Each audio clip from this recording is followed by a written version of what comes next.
Hello guys, here's Louie with First Generation Garage, back on the 1968 Firebird.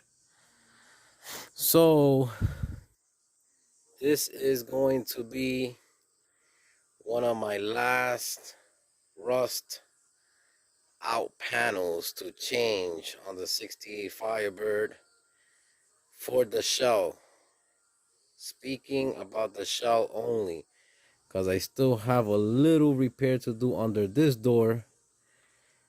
And after that, I believe I just have like little dings and dents to work with around the shell. But repairing rusty metal,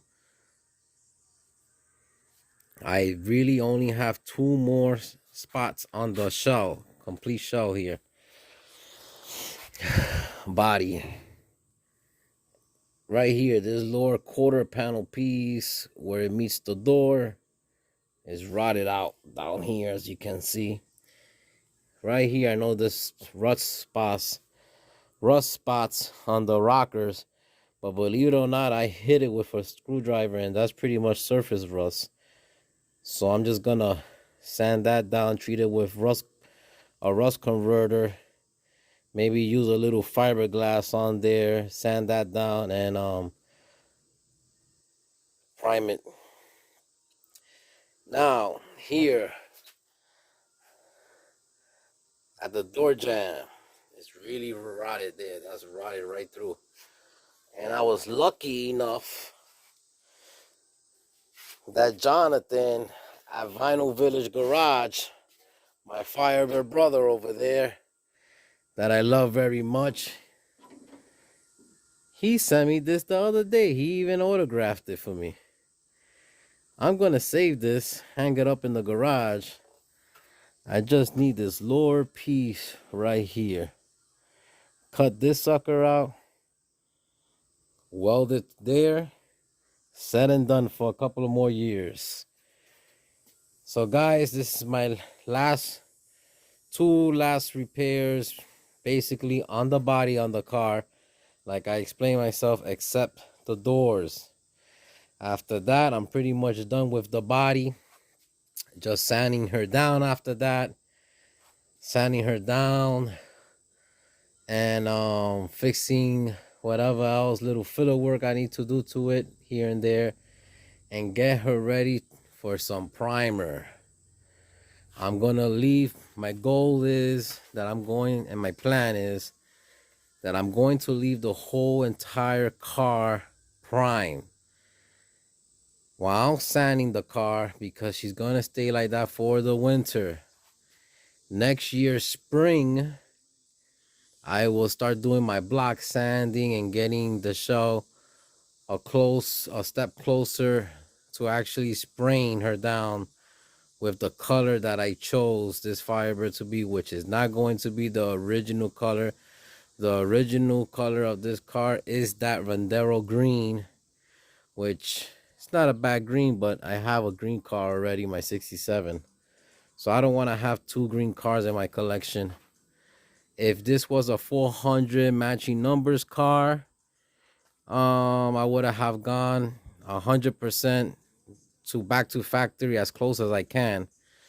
But due to the fact she's not a matching numbers car, she's a 6-cylinder car originally, she's going to have a 350 Pontiac.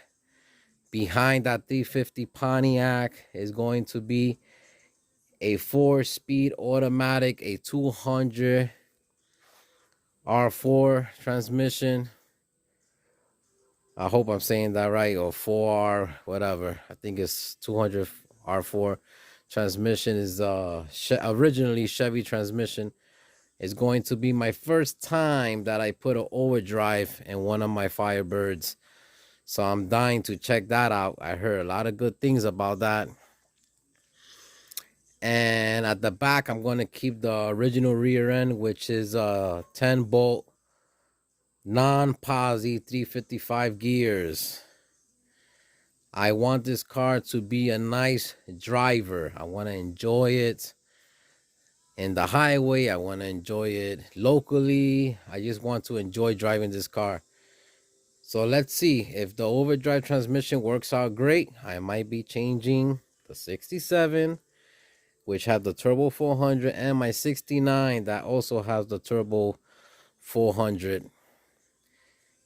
And that's the plan so far for the 68 Firebird, guys. Thank you for staying tuned. Thank you for all the new subscribers out there. Thank you for the new guys out in YouTube that I also see new channels on restoring Firebirds, keeping them alive, first gen Firebirds. I just think little by little, the noise that some guys like myself, Jonathan and Brian Menton over there in Arizona have made in the YouTube world with our first gen Firebirds, I strongly believe that a lot of people that are Firebird fans are taking upon themselves to get these project cars and start at them. Listen, you could do it. It's been proven. Jonathan is proving it. I'm proving it. Brian is proving it. And let me tell you something. There ain't no great teacher, especially God blessed him with such patience and he could explain himself very good. Jonathan at Vinyl Village Garage. I mean, the man is a encyclopedia and redoing all the sheet metals of this car. I don't think I'm the best. I never said I was the best. I could hold my own, but I don't have the patience that he has, and I can just record and explain myself as good as he can. But I try my best to share my experience and try to help others with these Firebirds and the way I do them. But believe me, with Jonathan's channel, when it comes to all the body panel repairs on these cars, I really, truly believe that there's enough information just right there that you guys, anybody could put the car, get that information, get one of these cars in bad shape and put them together. It's just a matter of you trying.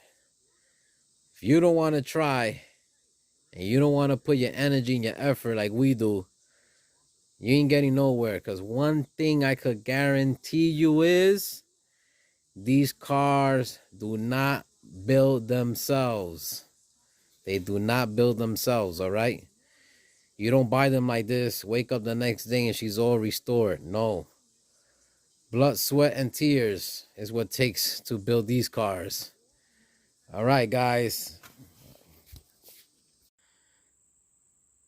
Hello, guys. Here's Louie again with First Generation Garage. A small update here on the 68 Firebird. So, as I said in the beginning of the video, I had that the quarter panel, the bottom of the quarter panel was rotten out, and I knew that was a spot I would have to repair when I went to go see this car. Also, that inner panel piece that also is part of the quarter panel, and thanks God my buddy Jonathan saved that piece for me. I think it came out beautiful. I think everything there looks great, fits great. Everything there looks good. Now, of course, your last step after you finish welding everything, grinding down your welds, cleaning the metal to prep it for some body filler. I will need some body filler there, but believe me, it's not much at all. If you could see straight down there, that looks like it fits awesome. I also hate to do lap welds. I never ever in my life did lap welds when it came to body panels. I always go with butt welds, okay? And the trick for a nice butt weld for the metal not to warp, okay, this is straight, this is nice and straight, is you tack here, you tack I will say about every 4 inches. Or another trick I like to use is I spot weld, and with my hand taking off the glove, I feel when the metal is cooler there, I zap it again with another tack. And I also use the air compressor, which is the one I use right here. That's right. This nozzle right here. I'll come, cool down the weld, cool down the panel, and move on with little tacks here and there. When I have a big section to do, I mean, let's say if you had to weld this whole quarter panel from here all the way down, I will not do that in one day. I won't do that in one day. I will actually tack a little, leave it alone. When I wake up early in the morning, I wake up a little bit earlier than usual that day to go to work, just to give me enough time to do a little tack welds. And then I go about my business and go on to work.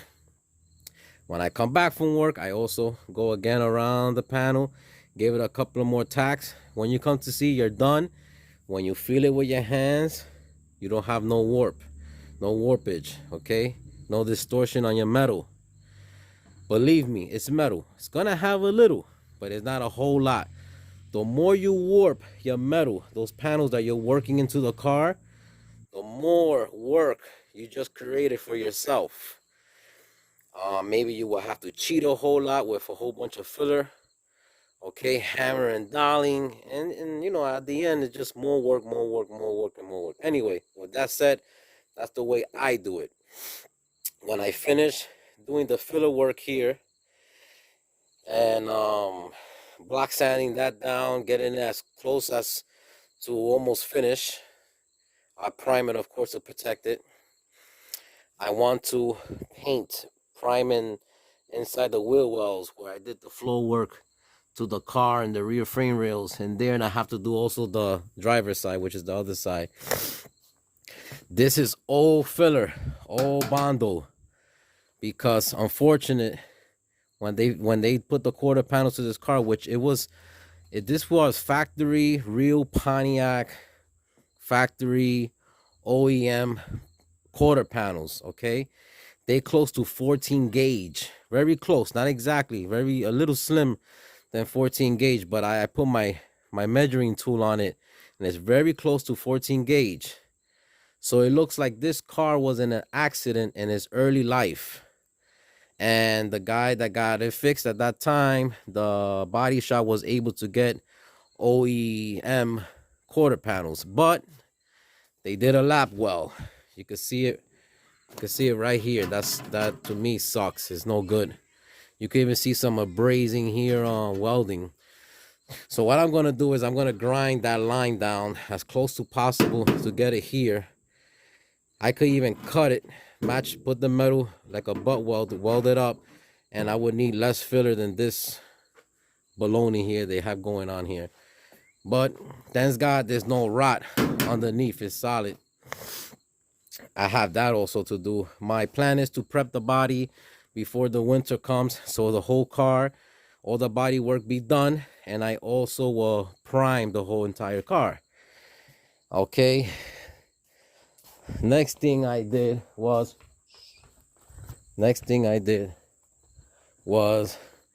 put the nose in, the front bumper, the headlight brackets. Okay, I sand them down, I wire wheel them down, I treat it with some rust converter, and they are black. I always paint any brackets, anything that goes inside the engine bay, including the engine bay, including the firewall. I use satin black. When you see an original car, I was able to see original cars that was never touched. Trust me, the engine bay is not a glossy black. It's like a satin black. And I love the way everything lined up here. Look at that hood. That hood fits really nice. When it comes to this hobby and it comes to this stage of the game of putting your body panels back, before you sand them down and do any little body work to it to prime them, you're gonna be taking off these body panels for so many times, about 5 or 6 or 8 times, who knows. but I like the way it lines up. I know Pontiac first gen bumpers, guys give a lot of complaints about how to find the alignments. If you guys would like a video on that, I'll be happy to do it. Okay, and it's basically loosening your bolts. Okay, loosening your bolts to the bumper bracket. Looks like a horn, a big horn that comes out, and you have to play with it in and out, up and down. Okay, I mean, I know they sell a filler piece, and I also have the original filler piece, but look at that. It's very nice and tight. It looks good. Okay, everything you see with primer on the car is because I have done it already. I repaired it already. And this is the 68 Camaro fender that I made it into a 68 Firebird, 67 Firebird. Hey, Firebird fender. Okay, so let me let me go through this real quick if I can. Okay, to make into a first gen Firebird fender, you have to drill out the holes for the bird. Okay, these two here is for the bird, and 1, 2, 3 is for the word Firebird. You have to have the holes lined up the right way. Believe it or not, I seen the template they sell. It's not correct. So you have to try to find an original car and take it from there. Then on a 68 Camaro, so you're going to be drilling this out. If some of them have badges here, I believe, you have to just weld up the holes. Okay. Then here it has a step. It's like a little step going up and down for Camaro. Firebird doesn't. Firebird is nice and smooth. So what you have to do is cut that step out. Cut that step out. Put a flat piece of sheet metal. Okay, that will be like this, nice and flat, and weld that sucker in. Once you finish doing that, there's also little like a bracket here to mount the headlights, and I believe the headlights, bumper, or the grill. But some brackets here that Firebird don't bring inside the fender, you just cut those off to match Firebird. And that's what I did there. Okay, if you see it, it has this little bracket here, and Firebird also has it because this is an original fender. So that's what I did. I just had to cut. I ain't had to add nothing.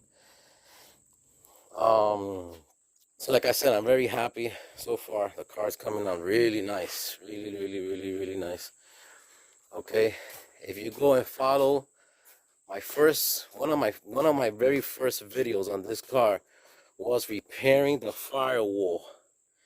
Okay, and I did it from the other side, the firewall, because where the heater box goes, it was rotted in the bottom, and also where the blower motor goes. Well, I was very lucky the other day to find the heater box plus the heater cover, and it fits so nice. I just had to drill the original holes. Let me see if I could get you guys in there. There you go.